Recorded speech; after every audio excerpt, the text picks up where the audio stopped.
हरे कृष्ण जेतेबेले पुरी रे प्रभु जगन्नाथ भोग पाती सेतेबेले केवल जगन्नाथ ही नुहंती सही समय समस्त भगवान पुरी को भोग पाइबापी आसी था। दुनिया रे सबुठारु बड़ रोसई घर एवं 400 रु अधिक चुली उपरे 9टी हांडी बसाई होई थाए। स्वयं महालक्ष्मी 700 रु अधिक रोसई रूप धारण करी सेठारे भोग प्रस्तुत करिथांती। जगत जननी जे कि पार्वती देवी सेठारे विमला देवी को रूप धारण करी महाप्रसादर अपेक्षा करिथांती। महाप्रभुंकर पर विमला देवी को एही प्रसाद लागि थाए। एहा पर अष्टभक्त एवं अष्टभागवत को लगी थाए।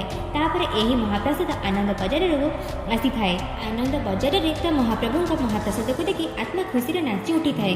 महाप्रसादर एही महिमा जे जगन्नाथ को देखिबार जे फल मिलता है ताहा महाप्रभु का दर्शन मिलता है। से भक्त मैंने जगन्नाथ महाप्रसाद आगे जगिकी रही था जमीक कि महाप्रसाद टिके खराब न हो जाऊ। से जो थाली खाती से थाली को धोईकी जो पी था एवं हाथ को नहीं चुटी मारी था। महाप्रसाद गोटे अन्न भूमि में न पड़ा महाप्रसादर महिमा को यही मुखरे कि गोटे जन्म कहवा असंभव। श्री जगन्नाथ पुरी महाप्रसाद की जय।